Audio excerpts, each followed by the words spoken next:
Hi everyone, আসসালামু আলাইকুম। Welcome back to my Facebook page and YouTube channel আশি daily blog. তো বন্ধুরা, আজকে আমি কী রেসিপি করব সেটা আমি আপনাদের সাথে শেয়ার করব। তো চলুন শুরু করা যাক।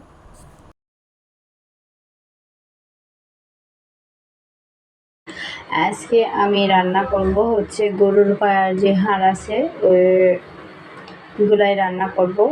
আমার কাছে একটুখানি ছিল, রান্না করতেছি, তাই আমি আপনাদের সাথে শেয়ার করতেছি।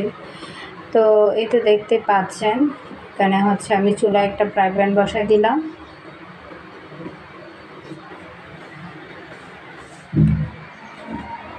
আমি এখানে পেঁয়াজ কুচি দিয়ে দিলাম, পরিমাণ মতো তেল দিয়ে দিলাম হচ্ছে পেঁয়াজ কুচি।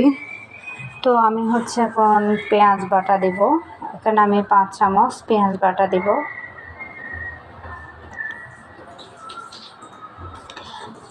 তো এটাকে হচ্ছে আমি ভালো করে কষিয়ে নিব।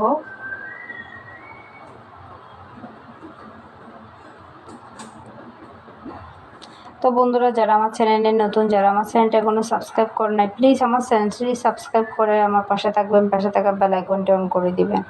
এই যে মশলাটা দেখতে পাচ্ছেন, এগুলো হচ্ছে আমি বাসায় তৈরি করছি। এখানে একদম সব মশলা আছে, শুকনো মরিচ থেকে শুরু করে সব কিছুই আছে। তো এটা হচ্ছে আমি বাসায় তৈরি করছি। তো আমি 2 চামচ দিয়ে দিলাম। এখানে দারচিনি, এলাচ, লবঙ্গ, আপনার যত সব মশলা আছে সবগুলাই দিছি, আর শুকনো মরিচ মানে সবগুলো দিয়ে ব্লেন্ড করছি। তো এটা একটা ভালো ফ্লেভার আসে। তো এই তো আমি এটাকে একটু নাড়াচাড়া করে দিছি, এটা একটু কষাচ্ছে। তো এই তো আমি পরিমাণ মতো লবণ দিয়ে দিচ্ছি। এখন এটাকেও ভালো করে নাড়াচাড়া করে নেব। এখন দিয়ে দিব হচ্ছে ধনিয়ার গুঁড়া। এখানে কিন্তু মশলার সাথে হচ্ছে মরিচের গুঁড়ো, মরিচ আছে, দেশি মরিচ, এটা খুব ঝাল, তাই মরিচের পরিমাণটা কম দিছি। এখানে দেখতে পাচ্ছেন মরিচ দিয়েছি 1 চামচ, আর হলুদ দিচ্ছি 2 চামচ।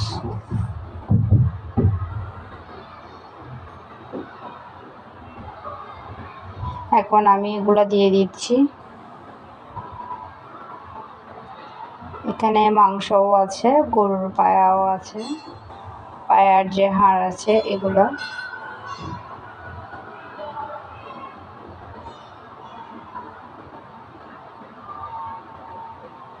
আর আমি এখন দিয়ে দিব হচ্ছে আলু।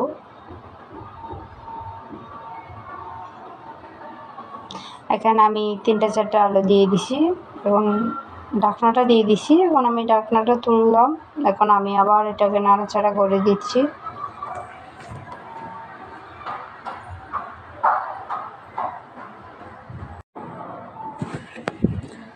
তো এটাকে হচ্ছে একটু ভালো করে নাড়াচাড়া করে দিই।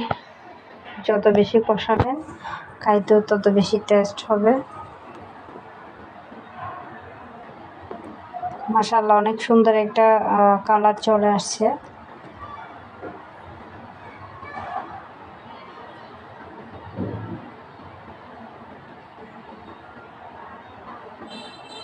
তো আমি এখন ঢাকনাটা দিয়ে দিছি। 5 মিনিট পর হচ্ছে আমি ঢাকনাটা আবার তুলে নিছি, দেখেন। এখন আবার নাড়াচাড়া করে দিব।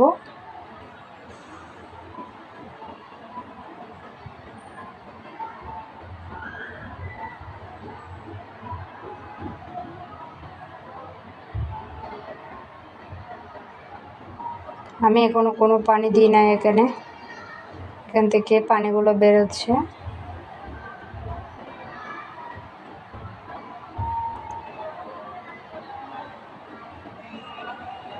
এখন আমি পানি দিয়ে দিব, কারণ এটা সিদ্ধ হতে আপনার হচ্ছে একটু সময় লাগবে।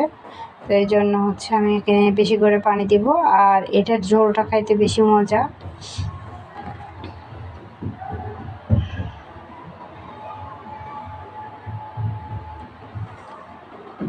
একটু যদি এই জিনিসটা তো হচ্ছে ঝোল দিলে মানে ঝোলটা এত বেশি মজা হয়, রান্না করলে বুঝতে পারবেন।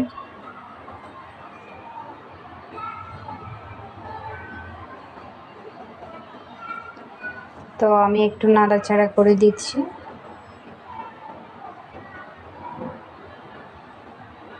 এখন আমি ঢাকনাটা দিয়ে দিব। 7-8 মিনিট পর আমি ঢাকনাটা তুলে নিব।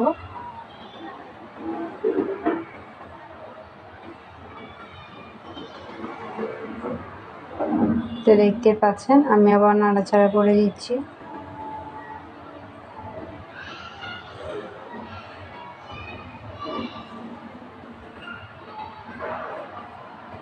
আমি এখন দিয়ে দিচ্ছি হচ্ছে গোলমরিচের গুঁড়া। আবার একটু নাড়াচাড়া করে দিচ্ছি।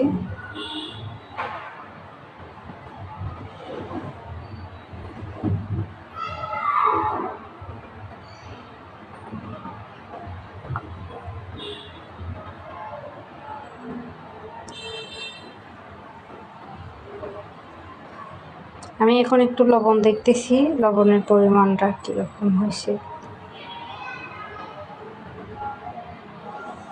লবণ দিয়ে দিচ্ছি।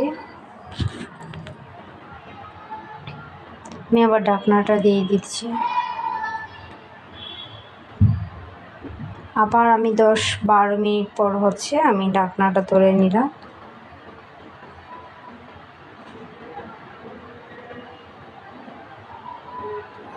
আরেকটা কথা, আমি এখানে কোনো আদা রসুন ইউজ করি নাই, এটা আদা রসুন ছাড়াই রান্না করছি।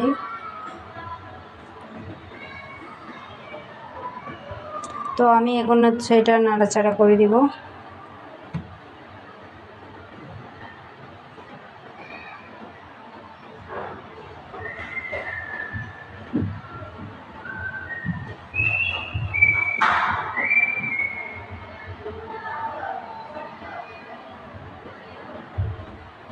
আমার ঝোলটা অনেকটাই কমে আসছে।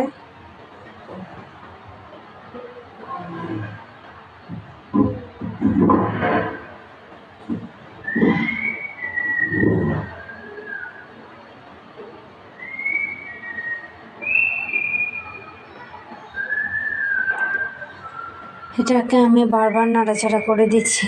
ঝোলের পরিমাণটাও আপনার কমে যাচ্ছে, আমি শুধু দেখতেছি আর নাড়াচাড়া করতেছি।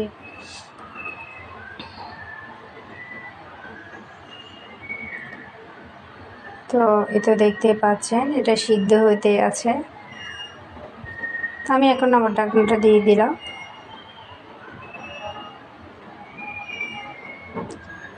ঠিক 4-5 মিনিট পর আমি আবার ঢাকনাটা তুলে নিলাম। চুলার আঁচটা হচ্ছে বড় করে দিলাম। দেখেন আমার রান্নাটা প্রায় শেষ পর্যায়ে, একদম সিদ্ধ হয়ে গেছে, ঝোলগুলোও কমে গেছে।